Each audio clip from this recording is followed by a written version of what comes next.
additional actions at the title board, and so we are likely going to need to come back together, but we'll discuss that at the end of the meeting. And then finally, we'll hear from Mr. Spetsky again on updates of what's happening at the title board. So with that quick run through the agenda, let me turn to the Vice Chair and see if he has any opening remarks. Thank you, Mr. Chair. Nothing else. Let's get to work. Very good. Well, that brings us to our first item on the agenda, which is to hear from advocates from Colorado Concern and Advance Colorado. Please welcome Mr. Penry and Mr. Fields to the table. We've got a half hour set aside for each group. We need that to include both the presentation and our chance for Q&A. So thank you, gentlemen, for joining us today. And if you want to start by introducing yourself and proceed from there. Well, thank you for having us. I'm Michael Fields with Advance Colorado, and I think I'm going to say a few words and then kick it over to Senator Penry here. Appreciate all the work that you all are doing, the time you're putting in on this important issue. I think we all know what the problem is right now, right? That we're seeing 25% across the board increases for residential property taxes, even after the special session in Douglas County, where I live. We're talking 36% higher in mountain areas.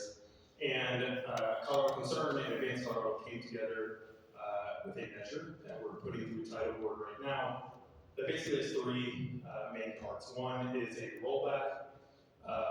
We've seen this huge increase. We are trying to cut the residential assessment rate to 5.7, non-residential to 25.5. We still have the Gallagher amendment right now, would be about 4.6% on the residential side. But we also know a new spike is coming. So these rates are going to be even higher after the legislation that's been passed is no longer there. 7.15 on the residential side, 29% on the commercial side. And so our measure would roll back a large part of that increase. The second part is a cap, a 4% statewide cap, which would provide 8% per cycle. That would not include new mills or growth. So the 8% over the cycle cap, I think, is an important part of any measure a cap is. And then the third part being backfill. Our measures have varying degrees of backfill, anywhere from $750 million to a full backfill. And the thought behind that is just that local services, fire, police, water, etc., are more popular than anything else. If you pull it, local services get a lot of support. And the popularity of the measure goes up the more you backfill. So it's clear in the polling that backfill is an important piece of this. And I think overall, these three things together provide a reasonable and balanced approach. For example, the governor has said that there has to be a cap that controls future growth of property taxes. And when you pull the 4% measure and just ask people, do you support a 4% property tax cap, and have a statewide vote to increase that cap, it is 77 to 9. This goes across any kind of partisan lines, 77 to 9. I don't believe that any other citizens' initiatives will make it to the ballot this year. I don't believe that any referred measures will harm our chances of passing these measures. Ultimately, the voters are going to decide, but we're pretty confident that our measures will pass this November. Senator Penry. Thank you, Mr. Chairman. Senator Hanson, it's good to see you. It's wonderful to be back in this building. I haven't been here very often in the few years that I've been gone. It's good to be back and see friends and colleagues, including Senator Kerr, who has a new job that has not aged. So it's good to be back with you, Senator Kerr. And also my friend Commissioner Davis from my hometown of Western. So thank you all for your service. I appreciate your attention and consideration. I know this is a tough one, and you're being taxed and challenged in real ways. So thank you for this leadership. For those of you I haven't met before, my name is Josh Penry. I currently live in Jeff Bridges District, but Western Colorado will always be home. I represent Mesa, Delta, Garfield counties at various times in the legislature. And during my time in the legislature, I had the privilege of being a minority leader when my good friend then and now, Peter Groff, was the president of the Senate. And I suspect Senator Kerr will corroborate some of this to some degree. But during my time down here, I sort of look back on it and evaluate the dance we did in self-government, and think we did a reasonably good job. When we disagreed, we disagreed. When we disagreed intensely, things got messy. But when we needed to cut the tough deal, in many cases, we did. And in 2 specific years, when basically revenues tanked because of the Great Recession, we cut some really, really difficult deals to spare the people of Colorado some very difficult things. Many of those agreements were forged around the simple reality or exigencies of the moment. Something had to be done. The consequences of inaction were just too great. I say all that as a little bit of reminiscence, but mostly as backdrop to the conversation today. This is one of those issues where it is action is required. Doing nothing is not an option. It's clearly unambiguously emphatically in the best interest of the people of Colorado, for the folks in this room, for the folks down the hall, or for the people of Colorado to act. And the last point I would make, as sort of prologue to the comments, the larger comments, is, and not intended to impugn anyone, but the reality is the reason we're here today is because the legislature has not acted. There is a clear need for action and leadership. This is an issue that's been on the roster on the agenda for 3 years, and it's time for forward progress. And I say again, I applaud the governor for staying at it, bringing this group together. It's an impressive group. There's nobody who knows property taxes better than Joe and Groff, and I know all of you know the issue well. And I hope you find kind of common ground. But if you don't, I urge each of you to get on board with this approach, which is Michael said is a thoughtful approach, because doing nothing is not going to work. And that's why I'm here representing David in Colorado Concern, who I'm working with on this and have for off and on for a couple of years. I've advised many people on these issues because I was wrapped up in property tax fights myself down here, so I have a little bit of history with them. But as you know, you've seen the press coverage, many of you heard directly, Colorado Concern and Advanced Colorado have been on the same side of these issues. Michael and I haven't been on the same side of these issues, but in the spirit of citizenship, those groups have put that behind them, forward a plan that's common sense and it's a balanced approach. That's the great thing about our system. If the folks in this building don't lead, the citizens have the right to take matters into their own hands and take redress. So why should our people coming together? Why should the people in this building come together? I think there's 3 general reasons. The first one is that the property tax challenge is at its core an affordable housing challenge. I don't have to tell any of you, all of us know all too well about it. There's 4 drivers of value of the mortgage payment that we pay each and every month over Colorado. Every American's the same way. The value of the home, interest rates, homeowners association other fees, and taxes and insurance. And if you think about it, 3 of those drivers, price, thanks to a shortage of housing and increasing demand, interest rates, thanks to Congress, that's the Federal Reserve's response to it, and property tax, because of inaction in this building, have converged, as I said, to create something of a financial dogpile on those who own homes, and importantly, on those who aspire to own homes. Since this proposal has been rolled out and we're going through the time work process, and there's been a lot of give and take, but I've seen a lot of the criticisms that have been lodged, and I think many of them do, and I can see that they're brought in the spirit of good faith, but I think many of them miss the impact of this debate on affordable housing. Flip my page here.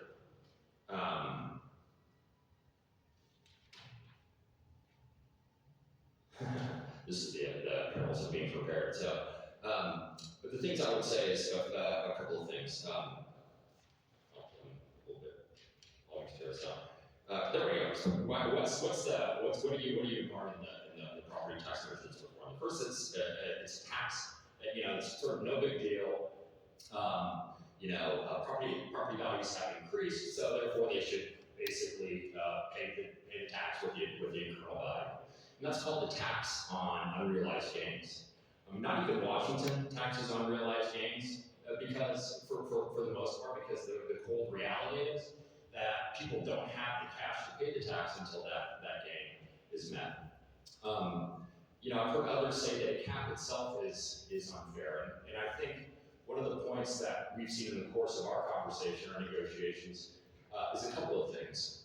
One, there is a reasonable middle ground from an archaic, unworkable tax cap like the Gallagher Amendment, and a common sense approach. There is middle ground. There is middle ground between a property tax increase or revenue increases of $0 and $2 to $3 billion, which is what's contemplated right now. And so these criticisms, I think, ignore those 2 points. They also ignore, a final and important factor in this consideration. If you look at the magnitude of the property tax increases that are happening, and you apply the rule of 72 calculator, you see what's going to happen is that most Coloradans will see their property tax increases, at least once in the next time, maybe twice, and some as much as 3 times. So for those who say a cap is sort of unacceptable under all circumstances, I would say dig deeper and ask yourself how much is enough.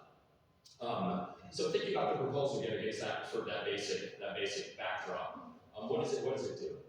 As Michael said, it reduces rates on homeowners and on commercial local businesses. 75% of the reductions in revenue that are meted out go to homeowners. There's an additional incremental provision in there that exempts the first $55,000 of value in a home. That skews the benefit towards homeowners that are lower income, middle income. It makes it more of a progressive tax that benefits lower income and middle income homeowners disproportionately. The second thing it does is rolls back, from my perspective, the really worst legacy of the Gallagher Amendment, which is 29% rates combined with floating mill levies, which has driven commercial property taxes to the highest in the country. And it was done with the third point in mind, and that is a balanced approach for our local districts. Our local districts are our friends, our local districts are our partners. We worked with our math people, with our budget people, and the 2 parties did to basically cut taxes, repeal the 2024 tax in a way that takes revenues back to the 2022 level. Is 2022 the right level? Is it enough? Is it a responsible approach? That's the right question to ask. 2022 was a record-breaking year for property tax collections. Our measure takes the revenue back to that level, plus an incremental 4%.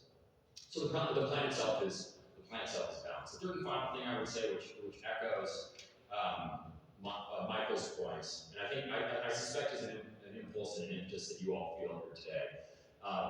That is, the public is demanding action. The public is demanding leadership.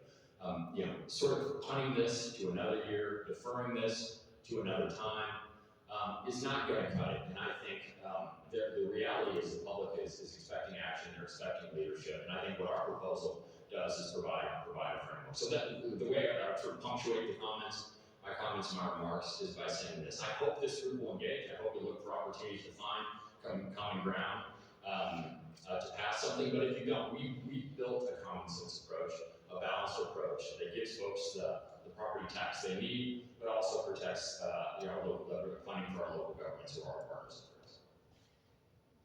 All right, thank you both. We'll move into questions here in just a second. So if the commission has questions ready for our 2 speakers. Senator Penry, just a couple of kind of opening comments and questions for you as we begin this discussion. I just want to make sure we're not making up past history. You made the statement that the legislature has not acted, but I would strongly disagree with that.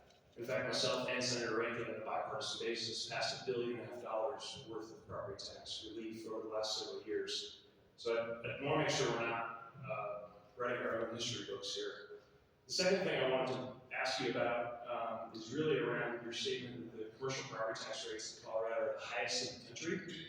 And my understanding is that we're kind of middle of the table, 20th, give or take, depending on the measure you want to use. I wonder if you might help us understand that part of your opening remarks. Well, there's 3. First of all, on the question of legislative action, I think there's no doubt the legislature has passed a number of bills in this space in the last 3 years.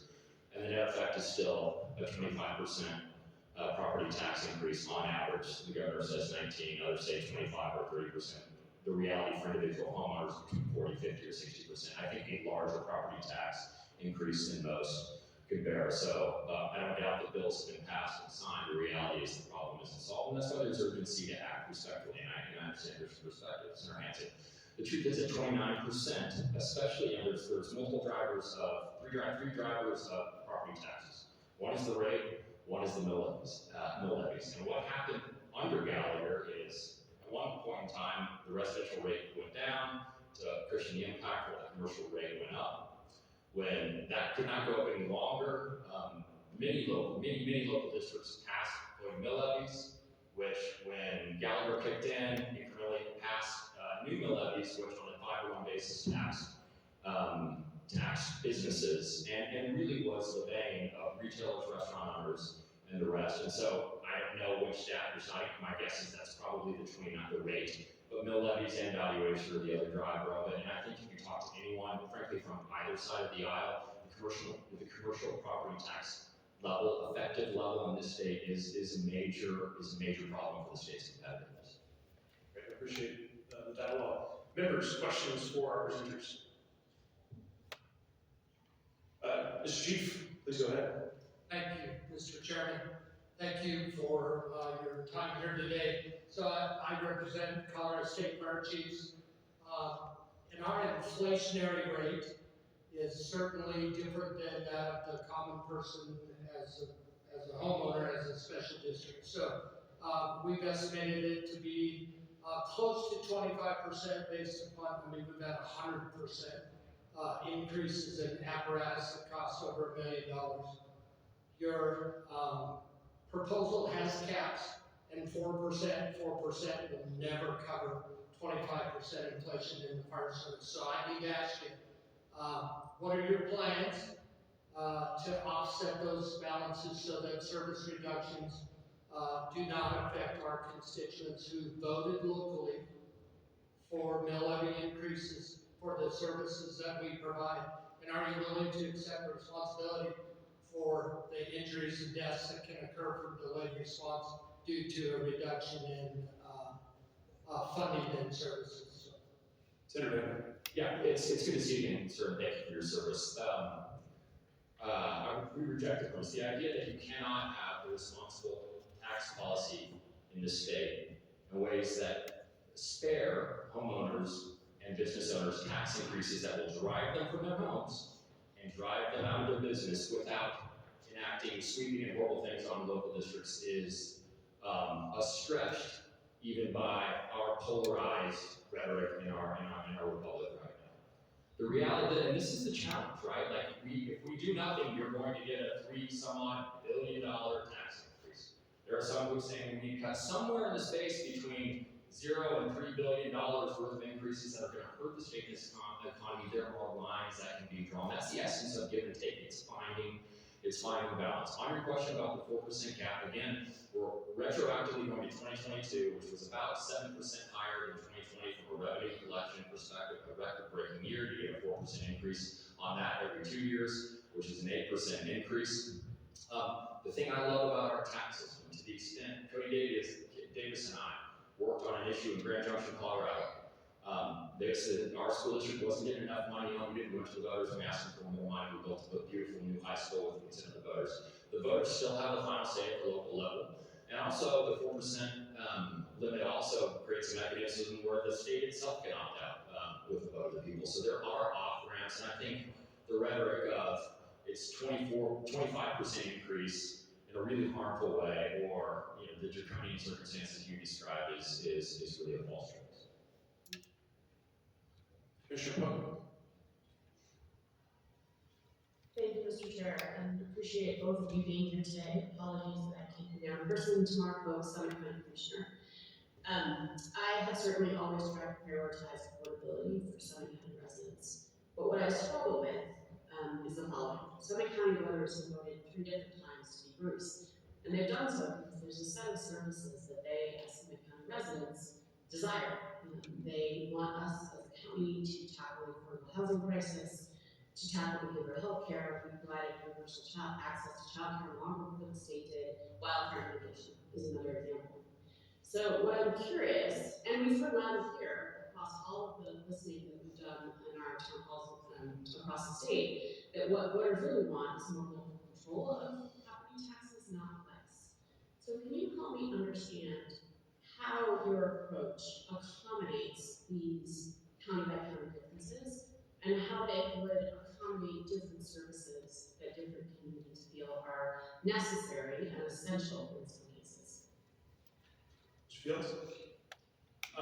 Sure. I mean, I think a lot of the answer is similar to what Senator Penry just said, that this bill allows for mill levy increases at that local level. I think ultimately, the debrising happened at a time when we were still under the Gallagher Amendment, and that really impacted how much residential property taxes could go up. And so I think, looking at the approach we have, I do think that there's a lot of leeway. For example, having regional assessment rates, which I think were a good idea, still continue to be a good idea, have not been done. But ultimately, these localities are going to still have a say in, do you want more revenue or not? And they're going to have a say on these ballot measures, do you want to approve it or not? The problem that we have right now is the 30, 40% increases. To do nothing is not a solution. And so I do think having that control at the local level is important. I think that anytime that you're talking about inflation or other things, you have to balance out what inflation is doing to families. They're paying a lot more than they have to, just to stay in their house. They have to pay a lot more. And I think ultimately the theory behind what we're trying to do, and I know getting invited here was, state broad, state principle based on it, and it is that government shouldn't be growing faster than our wages. And what we just saw this year is a huge spike. People are worried. I mean, we deal with these people day in and day out of, can we stay in our house? How do we pay for this? Can we go and do basic necessities that we need to do? So again, I don't think that this impacts what you can do on the local level. People can still weigh in. If you can't convince voters that they need these extra services, etc., I think that's a different question. But I think presenting it to voters, having them have a say, and then having it not count in the 4% cap, I think is an important piece of this. Yeah, and the other thing I would say, if I could, Mr. Yeah, absolutely. Sir. There is a strong argument in a representative form of government for the legislature to step in and solve these. The legislature has tools, time, circumstances. The barrier to act is much lower. You can pass a bill, reset, move on again. And so, the way I see this, I think really, in many ways, the ballot initiatives that you're seeing here are a reflection of frustration that the legislature hasn't solved this issue. And so, if the legislature wanted to jump in and do craft approaches like Michael said, you have more latitude to do that. As it is now, you basically have single subject limitations, and you have an approach that you have to generate that makes sense. You don't want to make the mistakes of previous ballot initiatives, and so what we've tried to do is provide a responsible rate cut, a cap that provides flexibilities for either voters at the statewide level or for voters at the local level to say that there's a better way. And so to your question, if your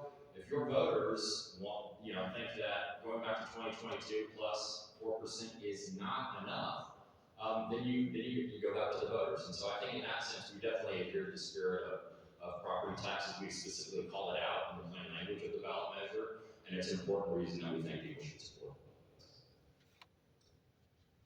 Madam Secretary. Thank you very much. Thank you both for being here today. I appreciate your time. I'm curious, we have a couple different caps that are already written into the Constitution or statutes. 5.5% statutory cap, Tabor, growth plus inflation. Both of them address growth, and yet this 4% cap does not. And I'm just curious if you can supplement that just a little bit. I guess, the question is growth in general. What we have done is said if you have a new mill, which include, a new development, for example, that would not count as the 4%. So accounting for that, I think, is important, and we do it in this measure, along with any new mills on existing services or areas. So that is exempt in this 4% cap. Can I just follow up? Please do. Thank you. So just to be clear, you are saying 4% plus growth?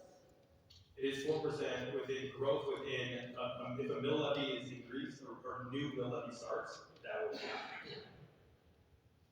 So, Please do follow up. so if there's a district that has a mix of commercial and residential, but commercial goes down, residential taxpayers could see an increase of more than 4% on their individual tax bill? Mr. Fields. So the 4% cap is a statewide cap. And so the statewide vote would apply to that. So I think thinking of this as individual districts going up and down isn't the right way to think about it. It is more, and basically what's going to end up happening is you're going to have a 4% cap. We have, these projections from the council that say property taxes or revenue increase is going to go up 6.2%. Well, it has to be 4%. And therefore, what you're going to see is the assessment rate dropped by the legislature temporarily, which is what is happening right now with these different bills. So I think looking at it as an individual district where one is going up and one is going down, that's not really a factor in. It is a statewide cap. So one more question, just to make sure. So taxpayers could see an increase higher than 4%, even if the solution passes. Mr. Fields. I mean, the whole system has to stay at 4%. So if you're talking about commercial versus residential, is it possible that there could be, residential's at 5 and commercial's at 3? I think it all has to do with the assessment rates, right? The assessment rate is very high on a non-residential property right now. But overall, it is a 4% revenue cap statewide that can be raised by a vote of the people, and therefore, in individual areas, could it be a little bit higher or a little bit lower in other areas? Yeah, but the 4% cap is what is statewide. Senator Penry? Yeah, the question about the cap, that's one provision of the ballot measure. The first provision of the ballot measure is the rate cut. So the question was, will people see a 4% increase? They will not. They'll see a meaningful reduction. When what they're seeing in their bills right now, it returns them basically back to the ballpark of their 2022 levels, which will be several $100 at least for most homeowners and more for that depending on facts and circumstances of the levy on the ground. So, but yes, 4%, it's a revenue cap. One of the conversations I know I've heard Senator Hansen talk about this before, and I've seen criticisms of Proposition 13, which tied caps to assess valuations, and I've heard the governor talk about how he was concerned that skews market outcomes and is unworkable and difficult to respond to. The thing I like about the 4% cap is the flexibility that it provides. It allows voters on a statewide basis to say, we need a little more, or it allows local districts to say, we need a little more. At the end of the day, the question is still left for the voters. In the absence of this measure, we'll see significantly more than 4% each and every year. Commissioner Weston. Yes, thank you. Mr. Fields, you had mentioned when you first started $750 million on the backfill up to full. Can you explain that and tell me where those funds come from? So basically there are 3 different versions that we have going through Title IV right now. One would provide for 2 years $750 million to local districts as a backfill, leaving it up to the legislature on how they get that money out to those districts and how much.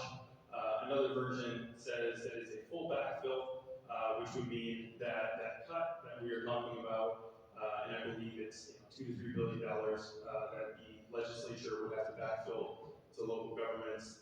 And then the third one is full backfill to the extent practicable. So this is, again, leaving it up to the legislature to decide what that backfill looks like. I think there would obviously be talks and negotiations between local governments and the legislature in order to do that. In terms of where it comes from, I think that's up to the legislature to decide where that money comes from and, again, how much it ends up being. But I think the key in this is that the people want local services to be taken care of. It's just as simple as that the polling shows the numbers of people who support it go up when they know that schools are not going to get hit, that local fire and law enforcement are. And so ultimately, because the legislature has not acted and done this, they can decide to come up with something that's a better idea, but we haven't seen that yet. And so ultimately, people would rather the state have to pay for that than their local services do that. Thanks. Just wanted to follow up on that one. As a former budget writer, I guess I'm trying to understand where we would find that $2.5 billion. I think it's easy to say, hey, state, you take care of it, make sure we do full backfill to the locals. But that immediately then raises the question, where does the state find $2.5 billion? Do you have any thoughts on that for us? I think ultimately that is up to the legislature to decide.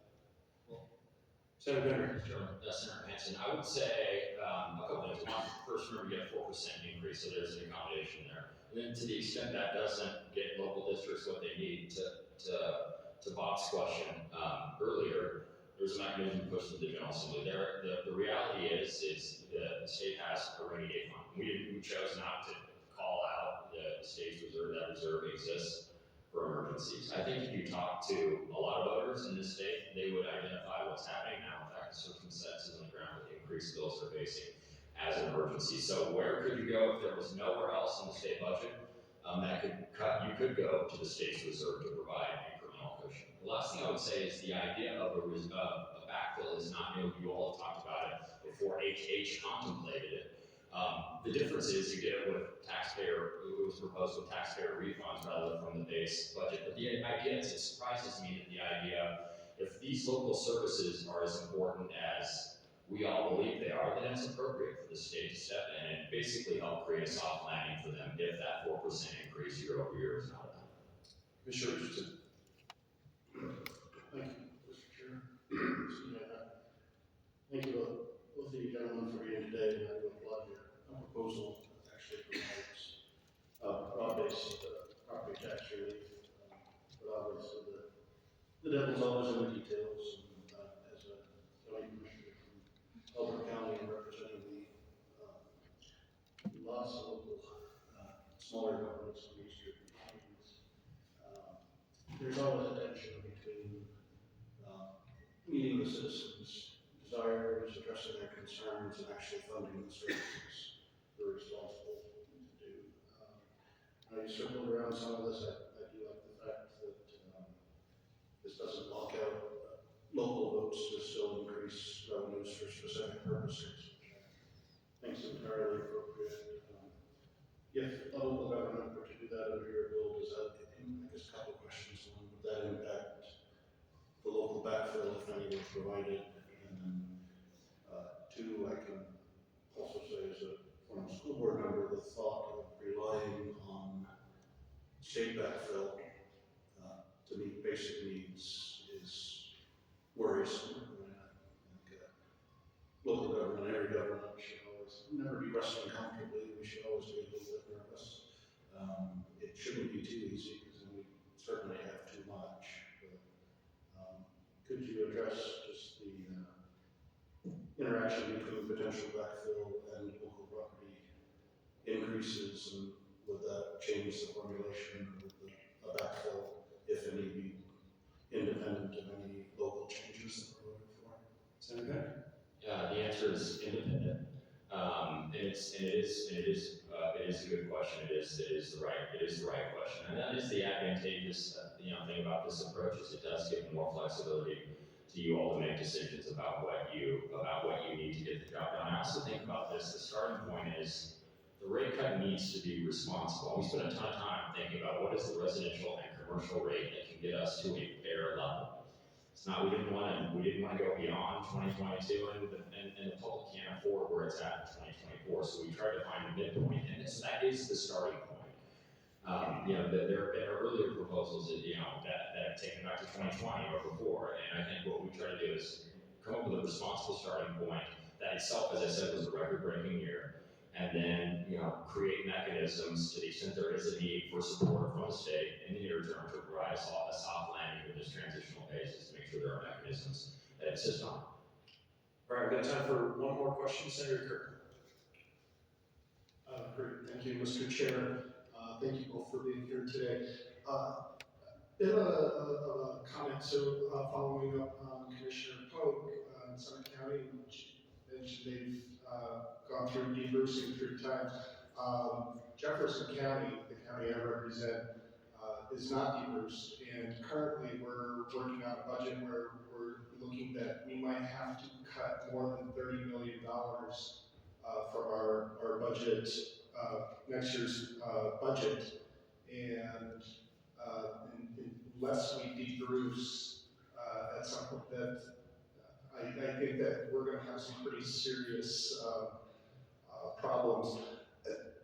I go back, I guess, ask the question again, because the legislature just this week is proposing to finally get rid of the budget stabilization factor that has, I know Representative Scanlon, you and I were around in the days when that started, and I'm glad that I'm going to be still alive when this legislature gets rid of the BS factor. But again, where's this $2.8 billion going to come from, if not from our schools the legislature might have to re-implement a BS factor to come in back and do this $2.8 billion backfill.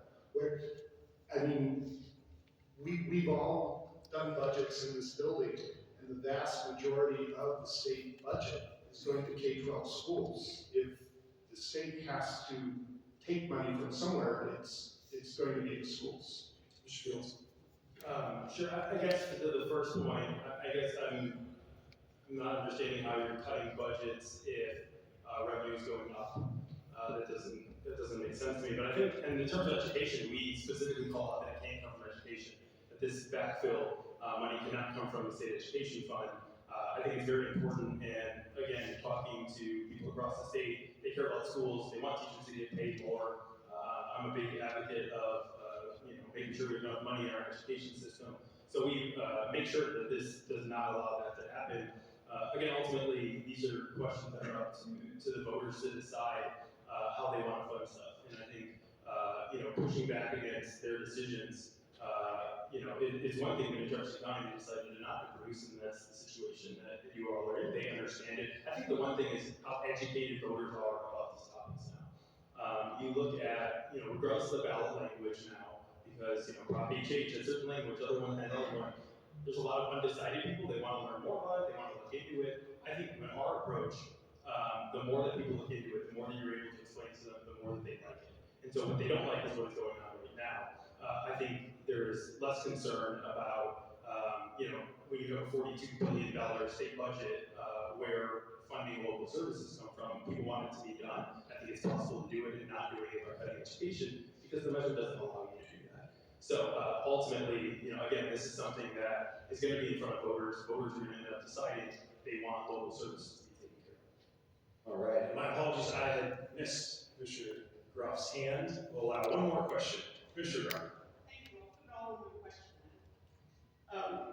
Thank you very much, Mr. Chairman.